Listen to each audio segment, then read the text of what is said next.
Halo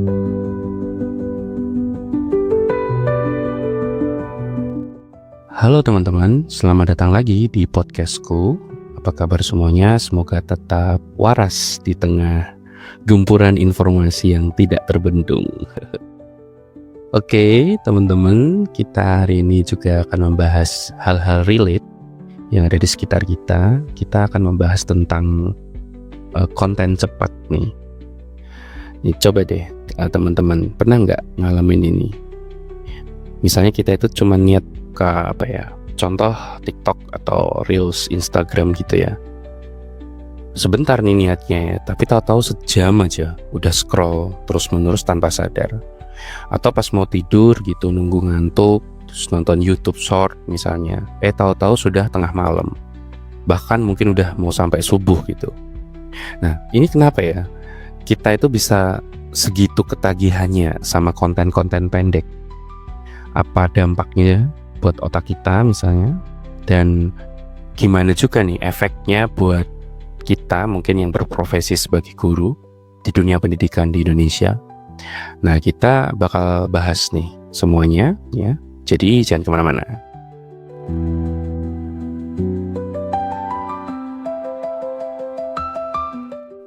Oke, bayangin gini teman-teman, kita pasti pernah nih kita main game yang dapat hadiah gitu terus menerus, pasti pernah ya.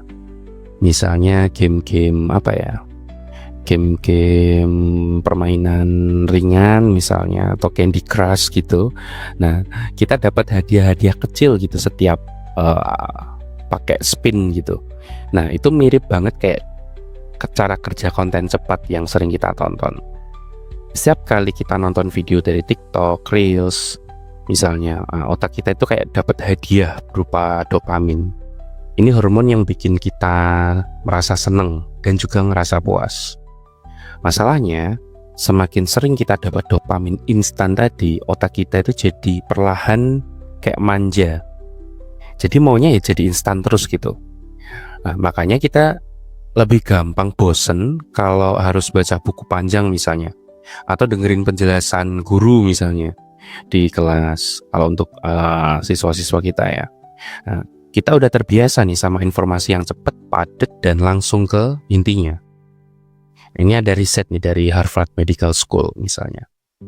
Ini juga nemuin kalau konsumsi media digital yang berlebihan itu bisa bikin otak kita itu berubah.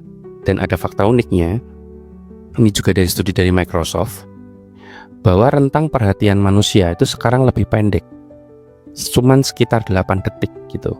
Yang awalnya di tahun 2000 itu sempat 12 detik, dan sekarang sudah 8 detik. Jadi semakin cepat tingkat fokus kita. Jadi kalau kita sering rasa gampang terdistraksi, ya jangan salahkan diri sendiri dulu ya. Ini ada hubungannya kok sama cara kerja otak kita dalam mencerna informasi.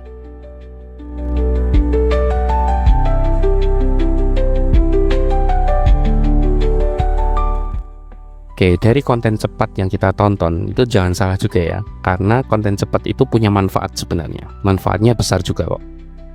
Analoginya gini, bayangin kita lagi lapar dan butuh makan cepat gitu.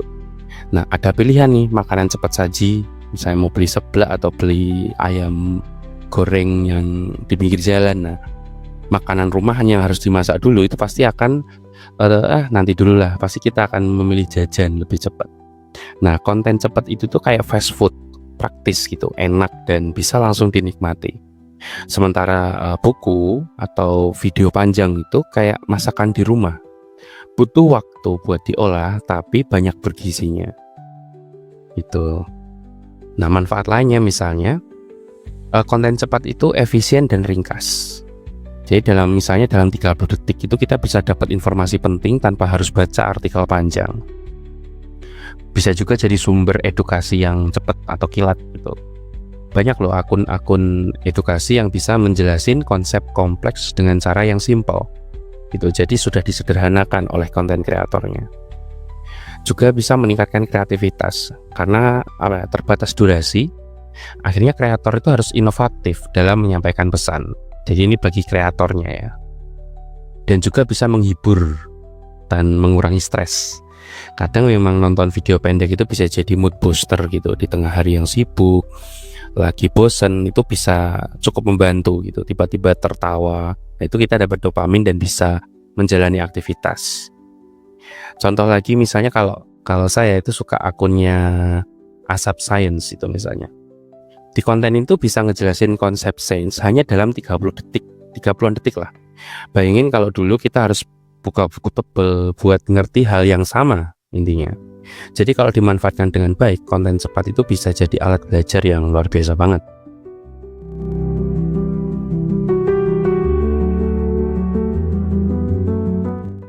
Oke, tadi itu manfaat-manfaatnya nih. Tentu saja ada bahayanya dong dari konten cepat ini. Yang pertama tadi, kecanduan dopamin. Sama kayak kecanduan game atau junk food, kalau kebanyakan tuh bisa bikin otak kita kehilangan kontrol diri. Sehingga dia akan terus mencari sehingga kita kehabisan waktu. Waktu kita banyak yang terbuang. Bisa juga dengan menurunnya fokus kita, menurunkan daya ingat juga. Pernah nggak kita misalnya baca satu paragraf itu tapi nggak ngerti isinya, terus kita baca ulang lagi. Nah, ini tuh sebenarnya juga efek dari kebiasaan konsumsi dari konten cepat. Jadi kita harus membaca beberapa kali untuk mungkin bacaan yang pendek. Yang ketiga bisa meningkatkan FOMO, nih istilah yang sering terdengar ya.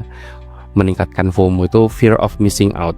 Jadi kita itu terus-terusan ingin ngecek media sosial, takut kehilangan tren, takut kehilangan informasi itu. Nah, tapi juga bisa jadi penyebaran hoax yang lebih cepat, karena informasi singkat tadi orang kan jadi gampang percaya gitu tanpa ngecek dulu. Apalagi kalau dikemas dengan menarik gitu. Analoginya misalnya gini, bayangin kita lagi naik mobil gitu di jalan tol gitu cepet ya. Nah kita itu pindah-pindah jalur setiap 5 detik gitu, kiri agak ke kanan, ke kiri lagi, kanan lagi. Nah otak kita itu cara kerjanya itu sama, kita jadi kayak scroll terus menerus, pindah-pindah. Kita nggak bener-bener berhenti buat memahami satu informasi secara mendalam.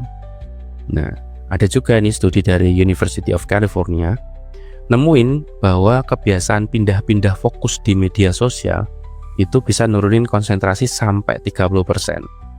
Nah, ini alasan kenapa makin banyak orang susah fokus kalau baca buku atau dengerin perkuliahan gitu tanpa buka HP, atau mungkin kita dengerin ceramah dari dari sekitar kita, atau mungkin siswa yang akan cepat terdistraksi sama HP-nya. Itu gampang banget nyandak HP gitu.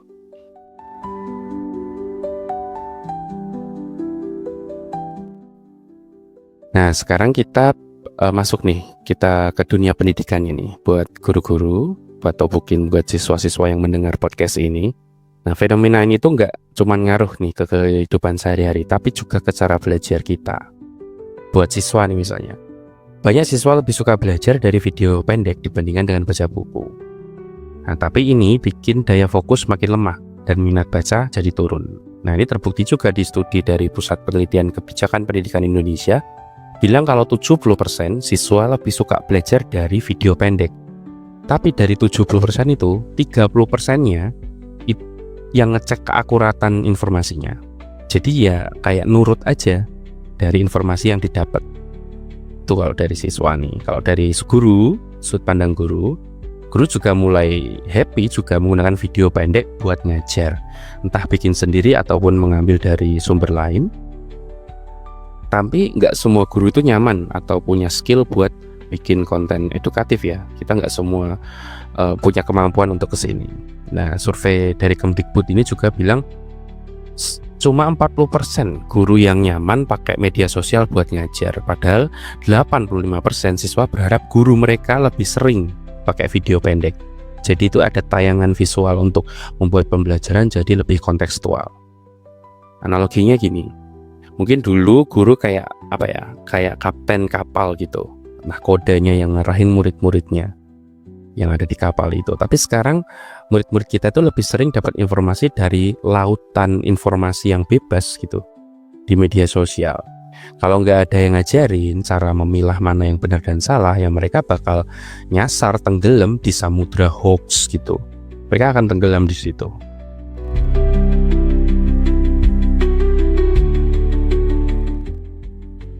Oke, ini ada sedikit tips nih tentang cara sehat untuk menyikapi konten cepat nih. Terus gimana ya cara sehat buat nggak kecanduan nih? Ini ada beberapa tips buat kita semua.